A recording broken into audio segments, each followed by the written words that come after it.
All right, Jayden Daniels prospect profile. Now this is a player we're very excited about. He's electric to watch. He's an elite rusher. Also got some big cons about him. So let's just get right into it, Jeff. Let's hear the good side of Jayden Daniels. Good side of Jayden Daniels is obviously his rushing ability. He has Lamar Fields Richardson esque rushing ability where he put up in college over 1,000 yards rushing in his senior season with 10 touchdowns, averaged 8.4 yards per carry, about 95 rushing yards a game, which even if he gets half of that in the league, still great rushing floor, great rushing upside, something you really look for in quarterbacks to make sure that you have a nice floor every week. He also has a strong arm. He displayed this a lot in his senior season at LSU. He had Malik Neighbors, Brian Thomas, Brian Kelly was running the team, won the Heisman Trophy. He had a 72% completion percentage, 3,800 yards, 40 touchdowns. Obviously, when you have Neighbors and Thomas, two great prospects, these numbers are going to be good. But he really took a step up from his days at Arizona State in the passing game. Now at LSU, he also only threw 4 interceptions in his senior season, which means that he's clearly good at protecting the football, something that NFL teams look for and want. Uh, Won the Heisman Trophy in his senior season. Really good. I'll let Dak go next and talk more on Jayden Daniels. Yeah. When you look at Jayden Daniels, like Jeff said, the game breaking rushing elite upside that he gives you, like you can't really beat that. I think he steps into the league and he's right up there with Fields and Lamar as like the top rusher at quarterback position in the NFL. But like we said, there is some cons about Jayden Daniels, and I think these cons kind of more translate to like on the field real life NFL success besides dynasty success. But like watching Jayden Daniels, I just don't think he's the most consistent of passers. This was the first year that he really broke out as a passer. Just like the numbers that he put up this year were insane. And you never really saw that his first 4 years at Arizona State and then at LSU. He always took care of the football really well, going back to those Arizona State days. But just the absurd amount of passing yards and touchdowns. Like, I just wonder if some of that can be attributed to having Malik Neighbors and Brian Thomas to throw to. They get open a ton. They're really, really good receivers. Obviously, they're going to go in the first round. So yeah, I think Jayden Daniels kind of just really benefited off of that, which isn't a bad thing. I mean, like you can't, I guess, necessarily criticize him for having those elite talents, but I don't know. At the same time, just the consistency on accuracy, especially. I think there's games where you watch him maybe against like Missouri, he just misses on deep balls a lot. And then you watch him against Alabama, and he's really consistent and he's operating from the pocket, which especially is another thing. Getting into that I notice his pocket presence. He just seems to like to run the ball after going through his first read. He just likes to take off and run. But again, it's just inconsistent because against Alabama, he really sat in the pocket, was delivering downfield strikes with accuracy, also going through his reads, wasn't looking to necessarily escape a clean pocket.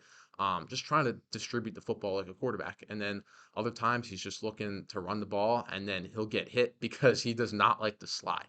And that's the third thing I want to talk about, his size. He's 6'4", 210, and he's a really thin body, and he doesn't know how to slide. He doesn't. Just takes way too many big hits. You've probably seen the compilations of him just getting knocked around like a rag doll. That's something they're going to need to teach him in the NFL. You look at Anthony Richardson, he's 6'5", 240, like just big as a truck, and he's getting hurt. So, Jayden Daniels needs to learn how to protect himself, which I think you can teach people that in the NFL. But Yeah, that's part of the reason why Lamar is so good because yeah, he doesn't take those hits. And definitely. Lamar's been relatively healthy for his body type and just the way he plays football. Yeah. Plus, these Russian quarterbacks, like I watch Lamar how he works the sideline, and he'll just stay into the last possible second and just duck out of bounds at the last second, and that's what makes him so good because he's able to pick up those extra yards. And I could see Daniels doing that in the league as well. Yeah, I like he's such an elite athlete. I think the ability to outrun people, it's going to translate definitely a lot to the NFL, but I just would like to see him become a more consistent passer because that rushing isn't going to bail you out all the time like it did in college. So if he becomes a more consistent passer, which is definitely not out of the question, he has the talent, you could see him really become a top 10 quarterback in real life NFL. That's definitely in his range of outcomes for him.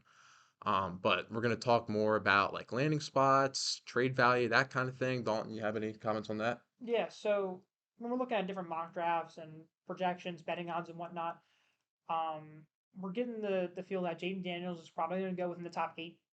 And with those teams, we're looking at the Commanders, the Patriots, the Giants, and the Falcons, right? Most likely, we're hearing Patriots. Obviously, that could change, but we'll talk about all four of those spots, right? So, I'll start with the Commanders. The Commanders would be an odd choice because they would take him over Drake May, who we believe is definitely a better NFL talent. But if he goes here, that's a great pick for dynasty purposes, right? You get an elite rushing quarterback on the second overall pick, so he's got so much draft capital put into him. And we just started there for at least 3 years, and in those 3 years, he's going to put up probably pretty nuts numbers with A, the weapons that the Commanders have, and B, his rushing upside. The Commanders are one of the better landing spots for a quarterback to go to with Terry McLaurin, Jahan Dotson, and just decent overall players versus the Patriots who have worse players. So Dak, on top of the Patriots. Yeah, the Patriots is kind of one of those scenarios where I wouldn't really like that for Daniels in terms of real life NFL success. I think when you're looking at these quarterbacks, the biggest thing that I kind of take into account is their landing spot. Like I think you look at Zach Wilson, right? When he was drafted, everyone was so high on him, just couldn't stop raving about him. And then he ends up in New York. And that place is a mess. It's always been a mess, and that really kills a quarterback's confidence and stunts their growth as a player. Just looking at like a Cleveland Browns, like just those types of organizations, they don't tend to foster good quarterback play. They don't have the weapons to throw to. They don't have the coaching. And I think New England at the moment is kind of one of those places.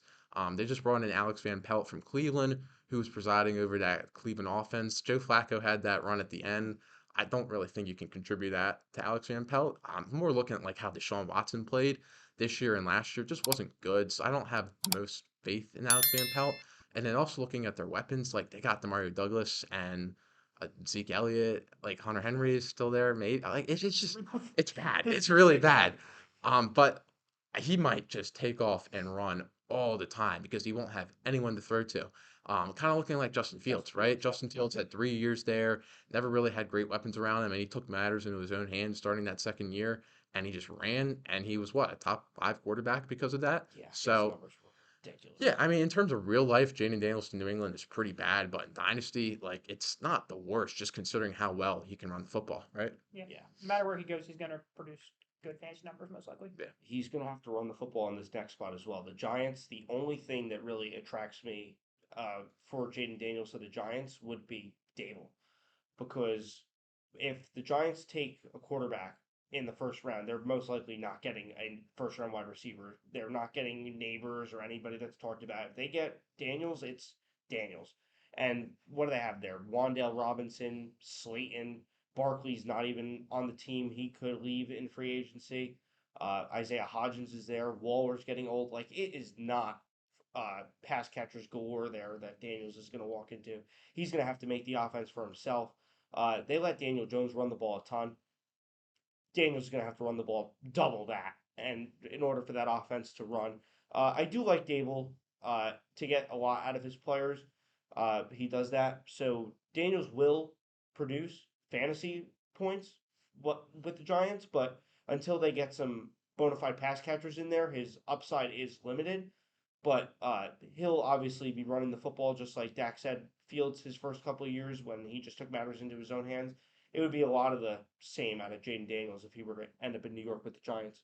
So now our final landing spot, but my personal favorite, the Atlanta Falcons. Now this is a little far for Jayden Daniels to fall just based off of current projections. He's looking at 2 or 3. Maybe the Falcons could trade up for him.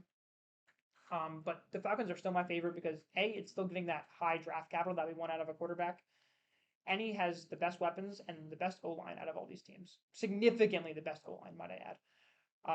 He'd be throwing to Kyle Pitts, he'd be throwing to Drake London. They'd most likely probably bring in another wide receiver out of either free agency. Maybe they take one in the second round. There's a lot of good wide receivers in this draft class.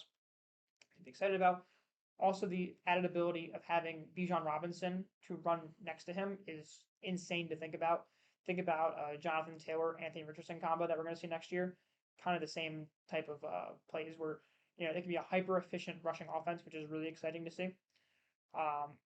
So out of all these landing spots, guys, which ones do you think, like, where do you think he's going to go in your rookie drafts based on his landing spots? I think the Falcons and Commanders, we could see him go all the way up to the 103 in your rookie drafts.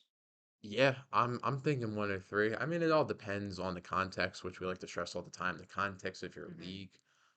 But like a 12 team, start 10, say 6 point passing touchdown. If he goes to like a Falcons Commanders, that's a really great landing spot.